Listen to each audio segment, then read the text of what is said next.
श्री किशोरी जी को पता लगा, राधा रानी को। श्री किशोरी जी आई यमुना के तट पर। आज अंतिम बार श्री राधा जी से ठाकुर जी मिलेंगे। यहां से 100 साल बाद मिल पाएंगे। अब यहां से भगवान की दूसरी लीला प्रारंभ हो जाएगी। किशोरी जी आज आई अपनी अष्ट सखियों के साथ। आज कुछ बोल नहीं रही, यमुना के तट पे आके खड़ी हो गई। भगवान पहुंच गए। राधिके सब ठीक तो है? किशोरी जी कुछ ना बोली, केवल आंखों में जल है, नैन भरे हुए हैं और भगवान की तरफ देख रही हैं। भगवान बोले क्या बात? राधा रानी आंखों ही आंखों में बोली, श्याम सुंदर, अब तो हम दोनों 100 साल बाद मिलेंगे। आज हमने सुना आप जा रहे हो।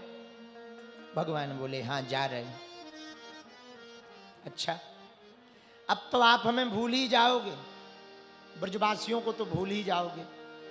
अब तो आपके बड़े बड़े महल होंगे, बड़ा नाम होगा, द्वारका के राजा बनोगे, रानियां होंगी, पटरानियां होंगी, विवाह करोगे। हम गांव के ग्वाल बाल, भला ब्रजवासी आपको कहां याद आएंगे? भगवान के भी नैनों में जल भर आए। भगवान ने कहा किशोरी जी ऐसा ना कहो, आप हमारा प्राण हो, भला आपसे कोई दूर हो सकता है? लीला है तो जाना तो पड़ेगा, लीला तो पूरी करनी पड़ेगी।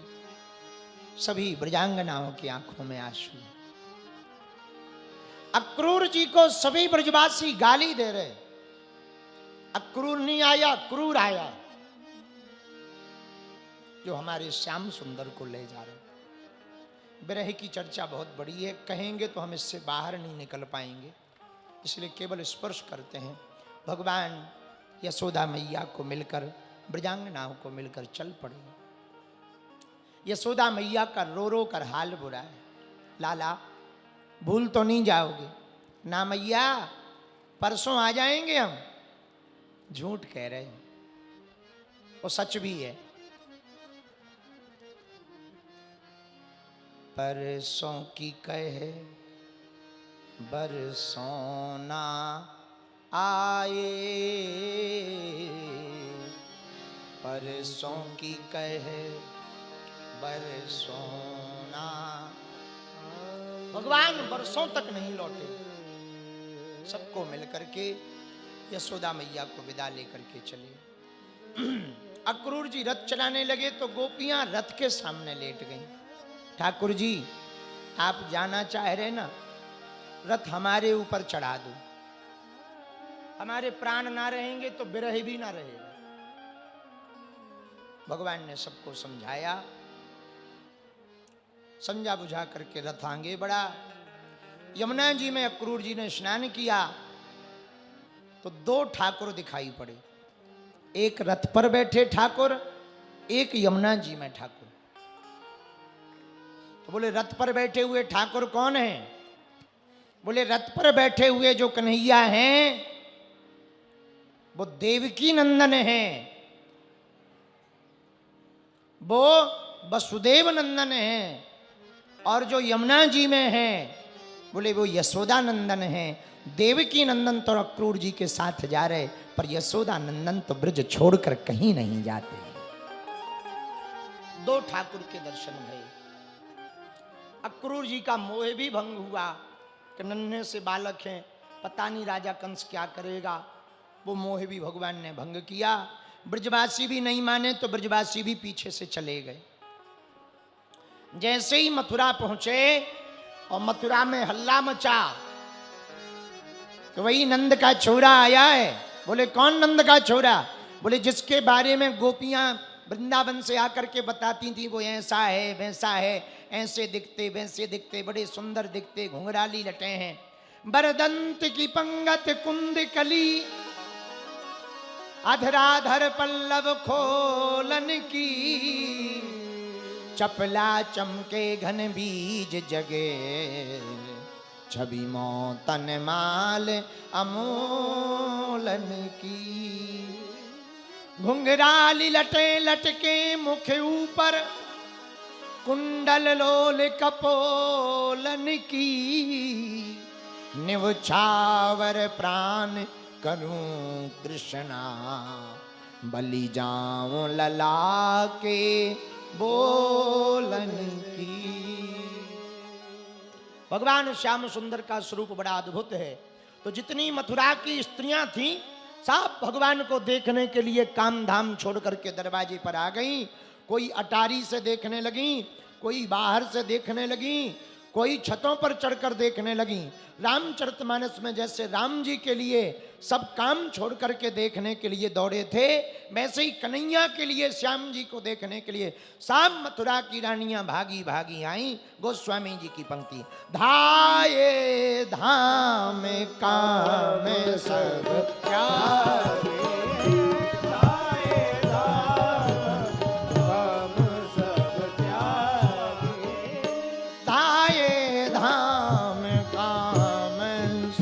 त्यागी।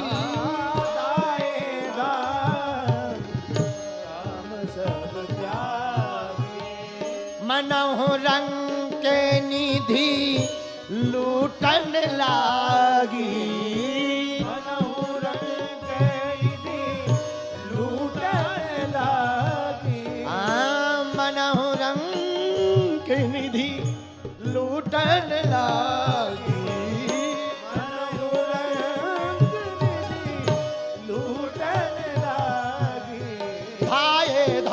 काम सब त्यागी, थाए धाम काम सब त्यागी, थाए धाम काम सब त्यागी, थाए धाम काम सब त्यागी।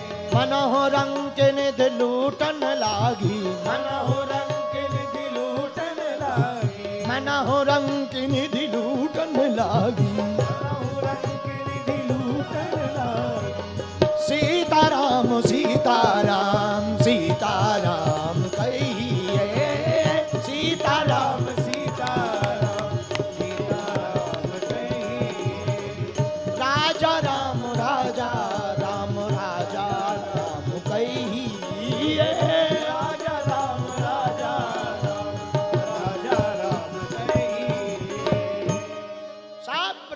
मथुरा की जितनी रानियां थी भगवान को देखने के लिए दौड़ी और सब भगवान को देख रही।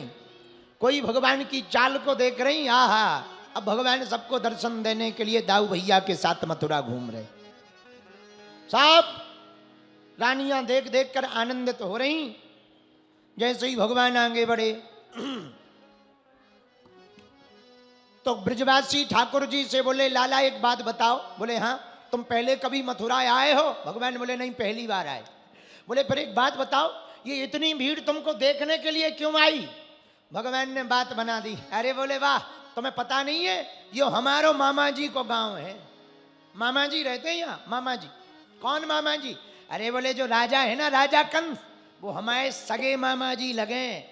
ब्रजवासी गोप ग्वाल बोले हैं, तब हम कहें ये भीड़ काहे को आई है। पर एक बात बता लाला, यदि तेरो मामा सगो मामा राजा कंस लगे, तूने पहले काहे नहीं मोको बताई वृंदावन में? हम पहले ही बढ़िया कपड़ा अपड़ा पहन के आते, सद्धज के आते। बताइए, फटे पुराने पहन के आ गए। तेरी भी नाक कटेगी और हमारी भी। अब सुन, तेरो मामा जी को गांव है, कपड़ा की व्यवस्था तू ही कर। भगवान बोले अभी हो जाएगी, हम यहाँ के भांजे हैं, सब व्यवस्था होगी, चलो करो। तो देखा सामने से मामा जी आ रहे। कौन से मामा जी? धोबी मामा जी। कपड़ा की पोटली ये राजा कंस के कपड़ा बढ़िया धुल करके साफ प्रेस करके ला रहे और बढ़िया मूंछों पर ताव देते हुए चले आ रहे। ठाकुर जी ने दूर ही से हाथ जोड़ के कहा, मामा जी राम राम। राम राम भैया, राम राम। ऐसी आवाज में राम राम करी मानो जय राजा हो। ऐसा होता है भैया, अब अफसर से ज्यादा चपरासी को घमंड होता है। हाँ, चपरासी को। चाय से ज्यादा केतली गर्म होती है। गुरुजी से ज्यादा चेले होते हैं खतरनाक। गुरुजी तो सीधे ही होते हैं, चेला कहते हैं भगो भगो। बोले क्या? अरे गुरुजी आ रहे। गुरुजी भले ही कुछ ना बोले, चेले तहलका मचा देते। वही हाल है धोबी मामा जी का। मुंह चौपड़ता, राम राम मामा जी, राम राम। कौन हो? हमने नहीं पहचाना तुम्हें। कन्हैया बोले भैया हमें नहीं पहचाना मामा जी,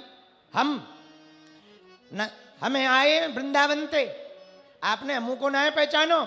यहाँ के जो राजा कंस है ना, वो हमारे सगे मामा जी लगे हैं वृंदावन से। अच्छा कन्हैया नाम है? हाँ हाँ जानते हैं, गांव के ग्वालवाल हो, बहुत बढ़िया है। मामा जी हाँ, हमारे मित्रों को कपड़ा नहीं है, एक दो जोड़ी जनक बढ़िया से कपड़ा तो निकाल दो। सोई मामा जी की मूंछें टेढ़ी हो गई। है कहाँ तुम गांव के गंगा चराने वाले, कहाँ राजा के कपड़ा तुम का जानो पहन के? ब्रजवासी पीछे से हंस के बोले, ले भांजे को स्वागत शुरू हो गओ। भगवान बोले अच्छा हमारी हंसी हो रही। सोई ठाकुर जी ने कुछ नहीं किया, 2 उंगलियां ली और निशाना मिला करके जाम मामा जी को चटाक मारा। सोई घूम घाम करके मामा जी हो गए गोविंदाय नमो नमः, स्वाहा हो गए। भगवान ब्रजवासियों से बोले लो पहन लो मित्रों। अच्छा वो कपड़ा फिट के हों तो पहने, फिटिंग के हों तो पहने। राजा के कपड़ा छोटे छोटे से गोप ग्वाल सो कुर्तई में शरीर ढक गो। हाँ एक ब्रजवासी ने कुर्ता लो पहनो, पजामा पहनने की जरूरत ही नहीं पड़ी। एक ब्रजवासी ने पजामा पहनो, सीना में जाके गांठी लगाई, तब भी 2 हाथ निकलो रहो।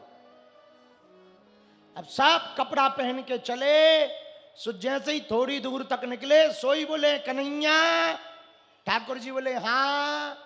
बोले लाला देखो ऐसे कपड़ा पहनाए, तुम्हारे मित्र कम झाड़ूदार ज्यादा लग रहे, पूरे धरती में लटक रहे और रोड साफ हो रही। भगवान बोले चिंता ना करो, उपाय कर रहे। तो दर्जी मामा जी दिखाई पड़े। मामा जी राम राम। भैया राम राम राम राम। मामा जी ये हमारे ब्रजवासियों के कपड़ा नेक बड़े बड़े हैं, थोड़ा फिट तो कर दो काट पीट करके। अभी करें दे रहे महाराज। सोई दर्जी मामा ने कटपिट कर करके बढ़िया सबके फिटिंग के कपड़ा पहन कर दे। भगवान बोले मामा जी बताओ तुमको दक्षिणा क्या दे? दर्जी मामा ने मन में सोचा धोबी मामा को क्या दी वो तो देख ली। अभी अभी धोबी मामा को दक्षिणा आपने क्या दी वो तो हमने देख ली। कहीं वैसे ही दक्षिणा हमको दे दी तो बाल बच्चे भूखे मर जाएंगे। तो कुछ लोग होते हैं जो मौसम की तरह बदल जाते हैं। कुछ लोग ऐसे भी होते हैं जिन्हें पता लगे ये पार्टी जीत रही है, उन्हीं का झंडा रातों रात लगा लेते हैं। हाँ सोई दर्जी मामा बोले महाराज आपकी कृपा से सब आनंद है, आशीर्वाद दे दो बस इतने में ही। सोई भगवान ने हाथ उठा के कह दिया जाओ फूलो और फलो। आज तक दर्जी मामा जी खूब फूल रहे हैं, फल रहे हैं। 2 रुपया की डोरा की गिट्टक में 500 की शर्ट बना रहे हैं। ये हमारे ठाकुर जी का ही आशीर्वाद।